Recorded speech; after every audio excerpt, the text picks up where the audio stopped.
un projet avec des enfants en difficulté. Et toi, tu dois les garder jusqu'à ce que je trouve ton remplaçant.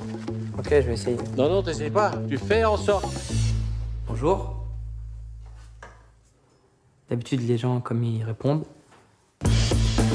On va voir comment ils s'en sortent. Il a de la ressource. Moi, je vais vous apprendre des vrais trucs qui vont vous servir dans la vraie vie. Brossez-vous les dents. Les esclaves, à l'époque, c'était en fonction de leurs dents qu'on décidait s'ils restaient en vie ou si on les tuait. Surtout toi. On sait jamais. Ils vous ont déjà eu une fois, ça peut se reproduire. J'ai vécu ce qu'a vécu le personnage principal. J'ai bossé avec des gamins en difficulté. Et j'avais rien à faire là. Et ce sentiment un peu de qu'est-ce que je fais là m'a servi pour écrire l'histoire. Donc c'est un film sur un mec qui se retrouve un peu malgré lui à devoir gérer des enfants décrocheurs.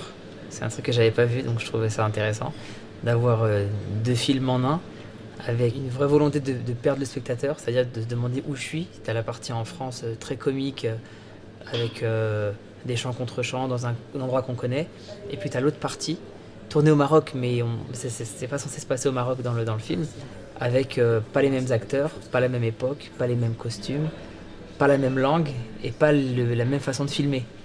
Donc c'était une vraie volonté de se dire, mais attends, il y a deux films, qu'est-ce qui se passe? Et à un moment donné, on se rend compte que ces deux histoires, elles sont pas parallèles, mais qu'elles finissent par se rencontrer quelque part. T'arrives pour une comédie, puis première séquence, t'es au fond du gouffre, je pousse dans le gouffre moi-même, et ensuite je te récupère, et à la fin, tu sors, t'es joyeux, et t'es sur un nuage.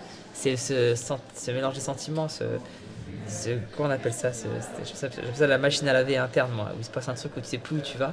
Moi, j'adore ce truc c'est drôle, c'est touchant, comment je me sens. J'adore provoquer ça chez le spectateur. C'est ça l'art, c'est à partir du moment où tu surprends pas, tu donnes au spectateur exactement ce qu'il attend.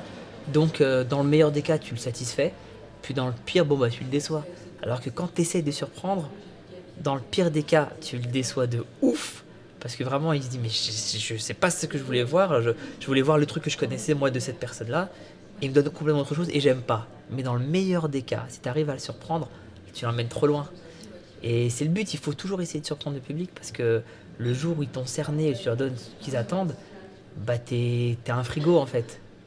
T'es plus Narnia, tu vois ce que je veux dire? Là, tu vois des gamins rire sur des vannes que fait Catherine Deneuve. C'est génial. Donc ouais, c'est une vraie volonté de l'emmener là-bas et justement entre guillemets, de l'écorner un peu avec bienveillance, bien sûr. J'ai un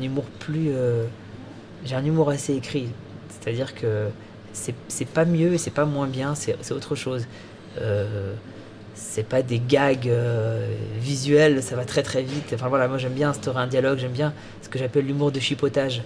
C'est de la discussion et puis on bloque sur un détail et puis on parle de ce détail-là et puis et on en boucle sur ce truc-là et ça devient absurde. Moi j'aime bien ce style, donc j'essaie un peu de tout varier. Il y a des séquences où c'est un peu plus frontal, un peu plus direct, et puis mais mon style de prédilection c'est vraiment moi j'aime l'écriture, j'aime l'humour, pas intelligent, mais j'aime l'humour. J'aime le chipotage, j'adore ça. T'as écrit quoi?